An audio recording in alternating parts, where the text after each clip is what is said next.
मला इतकी जोरात पडली, मला ते सेकंदासाठी बघा सुचत पण नाही बोलायचं. सेकंदासाठी असं झालं इकडचा गाल इकडे होतोय की काय आता.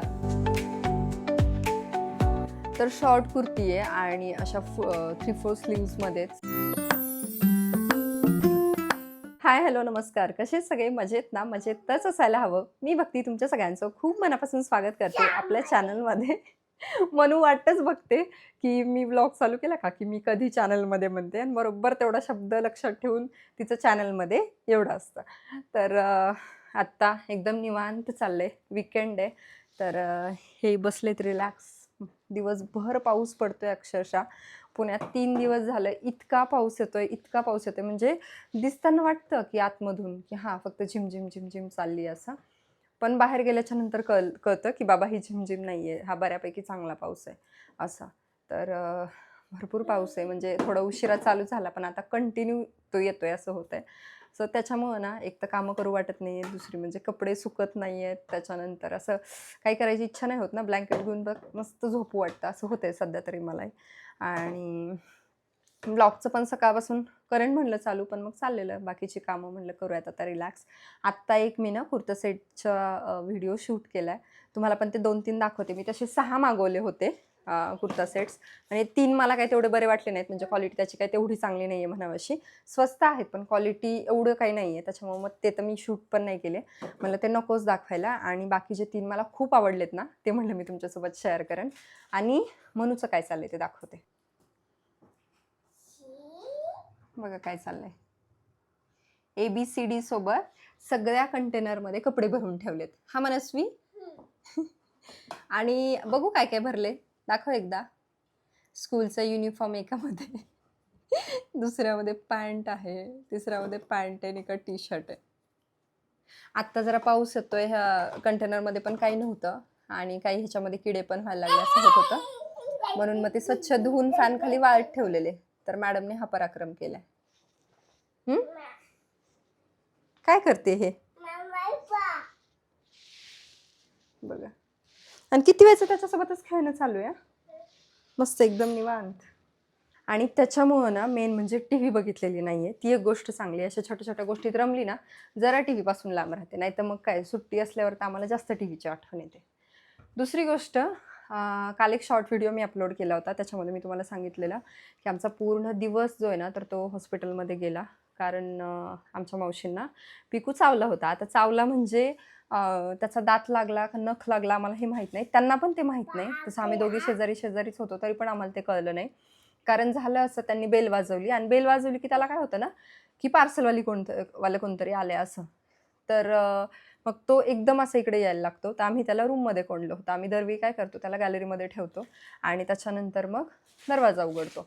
पण काल झालं असं की बाहेर पाऊस येतोय, थंडी खूप आहे. मग त्याच्यामुळे आम्ही विचार केला की चला रूममध्ये ठेवूयात त्याला, कारण त्या आल्याच्या नंतर 1 तास असं तर जातोच.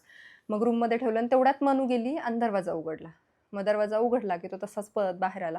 आम्ही दोघी इथे दरवाजातच उभा होतो, बोलत होतो आणि तेवढ्यात एकदम तो अंगावर आला. तरी मी त्याच्या असं आडोशाला थांबल्या की पिकूची नाही मागे हो असं तसं म्हणत, आणि त्यांना थोडं प्रोटेक्ट करायचा प्रयत्न केला. पण ते माहीत नाही कसं काय, तो 1-2 सेकंदामध्येच ना पटकन, म्हणजे हे आतून येईपर्यंतच त्याचा पटकन दात की नख एकदम असं तो येत होता ना, त्यामुळे ते लागलं आणि बऱ्यापैकी जखम झालेली अशी इथे एवढी अशी तरी साल निघालं होतं. त्याच्यामुळे म्हणलं रिस्क घेण्यात काही पॉईंट नाही आहे. त्याचं वॅक्सिनेशन सगळं कंप्लीट झालेलं आहे. काय झालं? तिच्या हातात द्या ना, तिच्या हातात द्या ना. त्याचे सगळे वॅक्सिनेशन कंप्लीट झाले तरी पण रिस्क किती डेंजर बघितलं. म्हणजे ह्या दोघांचं नेहमी त्याच्यावरनच भांडण होतं. मी मनूला काहीतरी खायला देते, ह्यांना माहिती ती काय ते खाणार नाहीये, पण तिला ते भरलेलं पाहिजे असतं. आता एक वाटी आहे, वाटी भरून तिला डाळिंब खायला दिलंय आणि ह्यांना माहिती ती तेवढं काही खाणार नाही म्हणून हे त्याच्यामध्ये ह्यांना खायचंय आणि मनूला ते काही द्यायचं नसतं. म्हणजे गुपचूप बघितलं आता कसं खाल्लं. आणि मग ते जर चुकून मनूला कळलं तर लगेचच मग आमचे वादावादी रडापड हे सगळं चालू होतं. हां, तर पिकूचे सगळे वॅक्सिनेशन झालेले आहेत, पण तरीसुद्धा सेफ साईड आम्ही मग हॉस्पिटलमध्ये घेऊन गेलो. डॉक्टरांचं पण म्हणणं हेच होतं की 24 तासाच्या आतमध्ये पुढचे जे काही इंजेक्शन्स आहेत तर ते घ्यायला पाहिजेत. तर त्यांना त्या दिवशी 4 इंजेक्शन दिले ते इंजेक्शन इतके भयानक पद्धतीने देत होते की मला असं वाटत होतं की ह्याच्यानंतर कोणालाही कुत्रं चावायला नको किंवा त्याचं नख पण लागायला नको. कारण ते जिथे जखम झाली तिथे त्यांनी 4 साइडने टोचवले आणि बाकी 3 इंजेक्शन वेगळेच. म्हणजे 7-8 ठिकाणी त्यांना ती सुई टोचवलेली. तर ते बघूनच कसं तरी होत होतं अक्षरशः. आणि त्याच्यानंतर मग परत त्या घरी म्हणजे दिवस तर तिथेच गेलेला. परत त्या घरी गेल्या. 2 दिवस म्हटलं आता रिलॅक्सच राहा जरा. मग त्यांनी सुट्टी घेतली. परत आज आल्या होत्या. तर आज त्यांचं होतं की हां, बरं वाटतंय. पण त्याच्यामुळे जरा कणकणी आल्यासारखंही होतंय. म्हटलं बघू रात्री पण सकाळी तर येऊन गेल्या त्या. पण रात्री परत आपण करूयात घरीच असं चाललंय. तर असं सगळं झालेलं. बाकी काय म्हणताय? काय नाही, आराम करायचा होता. मला आजारी पडायचं होतं. यांना यांना आत्ता पाऊस आहे म्हणून ठीक आहे. पण ते घरी असले की असंही त्यांना असं वाटतं की मला काही काम सांगू नये, मी काहीही करू नये, निवांत पडून राहावं. खरंय. हां? इतका कामाचा कंटाळा येतो. तुम्ही हे कितीदा तरी व्लॉगमध्ये ऐकलं असेल. हे सगळे काचेचे कंटेनर आणून ठेवलेत. नाहीतर मला माहिती यातलं एखादं ना एखादं गेलंच असतं. म्हणून मी हे ठेवलंय. आता हे आपण बॉटल्स ना धुवायला सोप्या आहेत बरं का. पण मी आज काही धुतल्या नाहीत. कारण पावसाचं वातावरण आहे आणि आतमधनं तर त्या काही सुकणारच नाही आहेत. म्हणून फक्त वरनं धुतल्यात. वरनं साफ केलं जेणेकरून जरा चांगल्या दिसतील. आणि बाकी मनूसाठी इथं उत्तप्पाचं बॅटर मी भिजवलंय. तिला असं वाटलं की हे दहीच आहे म्हणून दुसरा चमचा घेऊन खायला आली होती.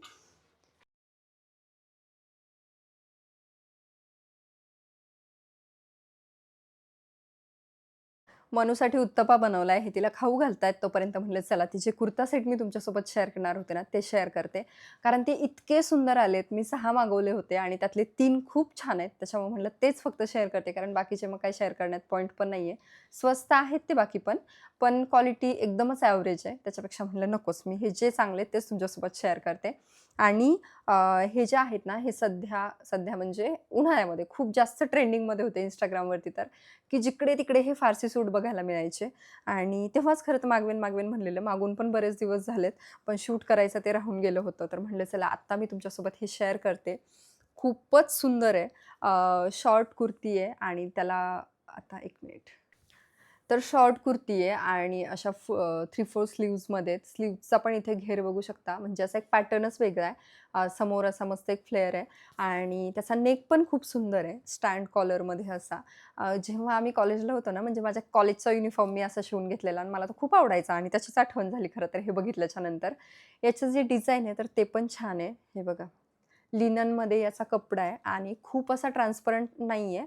पण थोडासा ट्रान्सपरंट वाटतोय. कदाचित धुतल्याच्या नंतर तो भरू पण शकतो. त्यामुळे ते सांगता नाही येणार, पण खूप असं दिसून पण येत नाही. अशी शॉर्ट कुर्ती आहे मस्तपैकी. पॅन्ट पण खूप सुंदर आहे. म्हणजे बघा, ह्या कळ्यावरूनच तुम्हाला कळत असेल की इतका छान पॅटर्न आहे हा. पटियाला म्हणतात आय थिंक. पण खूप सुंदर आहे. आणि त्याच्यावरची ही जी बारीक बुट्टी आत्ता बघायला खूप अशी तडक-भडक वाटत असेल, पण घातल्याच्या नंतर बघा मी इथे कुठेतरी फोटो टाकते. कितीच छान दिसतोय. तुम्ही ह्याच्यावरती ऑक्सिडाइज्ड ज्वेलरी घालू शकता. त्याच्यानंतर मस्त एखादी जुती घालू शकता. इतका सुंदर लूक येईल की बस मी इथे दाखवते तुम्हाला. आणि सेम त्याच पॅटर्नमध्ये मी अजून एक मागवलाय. ते म्हणजे हे बघा हा. थोडाफार सेम आहे. त्याचं म्हणजे पॅटर्न फक्त सेम आहे. बाकी त्याचं जे डिझाइन आहे तर ते पूर्णपणे वेगळं आहे आणि याच्या पॅन्टचा कलर पण वेगळा असणार आहे. नाहीतर बाकी त्याचं गळा म्हणा किंवा मग स्लीव्ज म्हणा हे सेमच आहे. आणि हे मेन म्हणजे ना कमी किमतीमध्ये खरंच खूप छान आहेत. एक मस्त रिच लूक देणारे कपडे आहेत. उगाच आपण नाही का 400-500 मध्ये काहीतरी घेतो आणि ते आपण फक्त घरीच घालू शकतो. तर तशामधलं नाही आहे. हे तुम्ही ऑफिससाठी किंवा बाहेर जाण्यासाठी असे कुठेही घालू शकता असे आहेत. फक्त आता पावसाळ्यापासून थोडं जपायला लागणार आहे कारण याला डाग पटकन पडू शकतात. कलर एकदम व्हाईट बेज ह्याच्यामध्ये असल्यामुळं. दुसरी गोष्ट म्हणजे ना हे फ्लिपकार्ट, मिंत्रा इथून मागवलेले नाही आहे. त्यामुळे मला प्रॉडक्ट काही टॅग नाही करता येणार. सो मी याच्या ज्या लिंक्स आहेत तर हे डिस्क्रिप्शन बॉक्समध्ये नक्की अटॅच करेन. तुम्ही तिथे चेकआउट करू शकता. बाकी तिसरा तर मला खूपच जास्त आवडला आहे कारण हा एकदमच युनिक वाटतोय. आत्ता जयपुरी कॉटनमध्ये जे कॉर्ड सेट आहेत त्याच्या खूप ते पण ट्रेंडिंगमध्ये आहेत आणि जयपुरी कॉटनमध्ये कॉर्ड सेटसोबतच जे टॉप किंवा जे शॉर्ट कुर्ते असतात ना ते सुद्धा खूप ट्रेंडिंगमध्ये आहेत. म्हणजे तुम्ही मागे तर बघितलं असेल की पूर्ण तुम्ही स्क्रोल करायला गेले ना फुल स्लीव्जमध्ये छान फ्लेअर आहे आणि मस्त अशी एक सिंपल सोबर एकदम 400-500 मधली कुर्ती पण खूप छान दिसते. सो त्या टाईपमध्ये ही आहे. स्लीवलेस आहे मुळात ही पण त्याचा कलर आणि त्याची डिझाईन आणि तो वेअर केल्याच्या नंतर इतका भारी दिसतोय. आणि मेन म्हणजे ह्याचं अट्रॅक्शन हे बघा, हे बॅक खाली ना इथे गोटापट्टी दिलेली आहे आणि समोरनं थोडासा लेंथ जास्त आहे, हे बघा इथे बघू शकता, आणि बॅक साईडने थोडी कमी आहे. सुंदर दिसतोय घातल्यानंतर. आणि मेन म्हणजे याची पॅन्ट खूपच सुंदर आहे. त्याचा जो फ्लेअर आहे ना हे खूप छान आहे, कारण ही पॅन्ट फक्त ह्या टॉपवरतीच नाही तर आपण हा एक सेट घेऊन त्याच्यावरती दुसरे सुद्धा टॉप किंवा शॉर्ट कुर्ती स्टाईल करू शकतो. इतकी सुंदर पॅन्ट पण आहे. मी एम साईज मागवली आहे, त्याच्यामुळे मला जरा लूज येते आहे थोडीशी, पण स्मॉल किंवा एक्स्ट्रा स्मॉल मला एकदम परफेक्ट येऊन जाईल. तुम्ही जर माझ्यापेक्षा हेल्दी असाल तर तुम्हाला मीडियम साईज छान दिसेल. इकडे मस्त निवांत बसून पाऊस एन्जॉय करणं चाललंय. हा की खूप पाऊस दिवसानंतर म्हणजे एवढा थंड वातावरण झालंय. हो ना, मस्त झालंय वातावरण खरंच. म्हणजे 2-3 दिवस कंटिन्यू पाऊस होता, आत्ता कुठे जरा उघडल्यासारखं झालंय. नाही, उघडला नाहीये तो जरा कमी झालंय पण. हा, पण ते थोड्या वेळा आणखीन चालू होईल. आणि अशा छान पावसात ना चपाती भाजी सोडून काहीतरी छान खायची इच्छा होते. त्या दिवशी मस्त भजी बनवली होती. आज म्हणलं चला काहीतरी वेगळं बनवूयात, कारण त्या दिवशी जेव्हा ताईंना घेऊन मी बाहेर गेले होते ना, टेस्ट ऑफ इंदोरमध्ये सँडविच खाल्ले होते. इतके मस्त होते, मला इतके आवडले आणि त्याच्यामुळे म्हणलं की चला आपण ते ट्राय करूयात. शिवाय आमच्याकडे जे सँडविच मेकर आहे ग्रिलर, तर त्याला पण मुहूर्त लावायचं. समर्थ आले होते ना तेव्हा विचार केला की चला त्यांच्यासाठी सँडविच बनवूयात, कारण त्यांना आवडतं. पण आमचं असंच चाललं होतं काही तर ते सँडविच तर काही बनवणं झालंच नाही. त्याच्यामुळे म्हटलं चला आज तरी आपण ते मुहूर्त लावूयात. आणि दुसरी गोष्ट म्हणजे 2-3 दिवस झालं असं होतं की इव्हिनिंगच्या वेळेला बाहेर कुठे वडापाव खा, कुठे हे खा ते खा, त्याच्यामुळे रात्रीच्या जेवणाचा प्रॉब्लेम होते. रात्री काय जेवायची इच्छा होत नाही आहे. तर मी आज विचार केलेला मी रात्रीच सँडविच बनवेल, म्हणजे जेवणासाठी सँडविच बनवेल. पण आता साधारण 5:30 झालेत आणि छोटी छोटी भूक पण लागली आहे आणि मस्त वातावरण पण आहे, त्याच्यामुळे काही कंट्रोल झालं नाही. मला चला अंडा पटकन सँडविच सँडविच. हा, मला अंडा सँडविच बनव. अंडा सँडविच. मी अंडा सँडविच कधी नाही बनवलं. मी तुम्हाला सँडविच बनवून देऊ शकते. त्याच्यामध्ये तुम्हाला काय चेंजेस करायचे ते तुमच्या हिशोबाने तुम्ही करू शकता. बरं, ठीक आहे. हां, चालेल का? ओके. सो त्यांना खायची इच्छा झाली अंडा सँडविच, तर ते बनवते. आणि बाकी मी कसे बनवते तर ते मी शॉर्टमध्ये तुमच्यासोबत शेअर करेल. सो रेसिपी तुम्ही तिथे नक्की बघू शकता. हे बघा इथे मस्त असे सँडविच तयार आहेत. आणि आता त्यांना मी ऑलरेडी एक दिलं होतं. एक नंबर झालं. हो ना, मस्त झालं आहे. म्हणजे रेसिपी तुम्ही नक्की ट्राय करू शकता. हां, शॉर्टमध्ये लवकरच तुमच्यासोबत मी शेअर करेन. चलो, यांना तर आवडले सँडविच, तुम्ही सुद्धा नक्की ट्राय करा. आता एवढ्यांनी बनवलंच आहे आणि खाण्याची खूप इच्छा झाली होती, पण त्या दिवशी जसं खाल्लं तसं व्हायला पाहिजे, म्हणजे माझी इच्छा मस्त झालंय, मस्त झालं.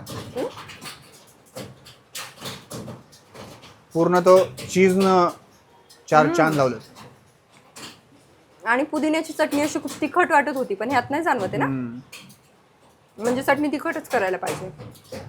भारी झालं, मस्त. चला, त्या ग्रिलरचं पण उद्घाटन झालं. मस्त पावसात सँडविच पण खाऊन झालं. गरम गरम मस्त. छान. चलो, एवढं सँडविच खाऊ घातले आणि ह्यांनी काय केले, माझ्या थोबाडीत मारली. कोणी मारलं मला?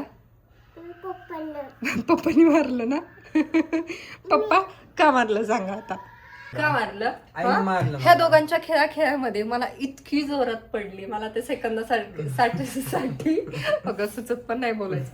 सेकंदासाठी असं झालं इकडं जागा इकडे होतोय की काय आता. हा, असले कसले खेळ आहेत तुमचे? मना, मी मारू का पप्पाला? आता किती बोलणार,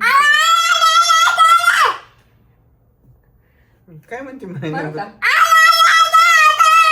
हात लावायचा नाही अजिबात. नाही.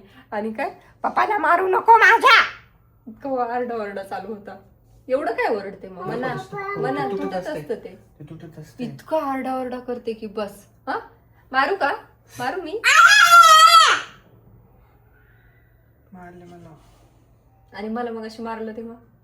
हा, तेव्हा फक्त बघितलं, तेव्हा नाही म्हणली पप्पा कशाला मारलं आईला म्हणून. आणि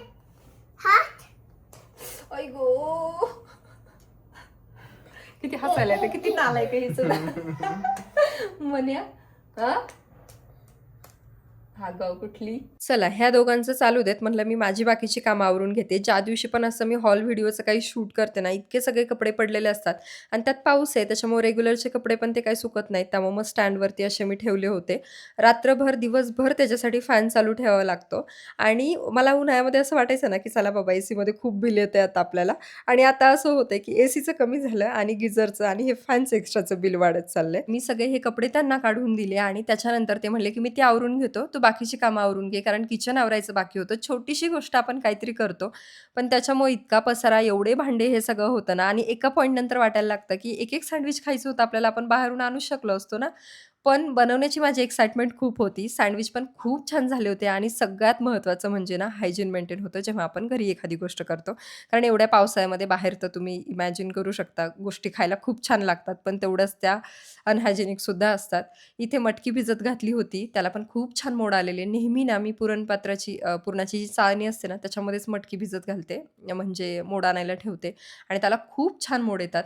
त्याच्यानंतर किचन वगैरे आवरून घेतलं. सगळ्यात कंटाळवाणं काम म्हणजे ना हे तेल ह्या बॉटल्समध्ये ओतून ठेवायचं आणि जेव्हा असा निवांत वेळ असतो, काही काम नसतं, मग तेव्हा मी हे निवांत करते. नाहीतर बाकी कामाच्या ह्याच्यामध्ये ना ह्याचा खरंच खूप कंटाळा येतो.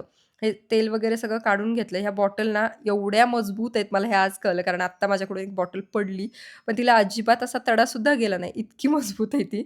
आणि त्याच्यानंतर मला हलवा बनवायचा होता. तसा मी बदाम भिजत घातले होते. म्हटलं चला नाश्त्यासाठी वगैरे बदामाचा हलवा होईल. पण म्हटलं आता काही करायचं नाहीये, बाकी सगळ्यांनाही भूक नाहीये. तर म्हटलं थोडासा हलवाच बनवते आणि मग सगळे मिळूनच खाऊयात म्हणून हे बदाम सोलायला घेतले होते. त्याच्यामध्ये मनूसुद्धा माझी इथं मदत करत होती. तर ह्या छोट्या-छोट्या गोष्टी ना, ते म्हणजे सांगायची तर गरजच नाही. एकदम आपण जी काही गोष्ट करतो ना, तर लगेच येते आणि ती करायला घेते आणि प्रत्येक गोष्टीमध्ये एकदम व्यवस्थितपणाने असतं बरं का. असं नाही की उगाचच काहीतरी केले म्हणून केले. आई मी करते म्हणून तिचंही चाललं होतं.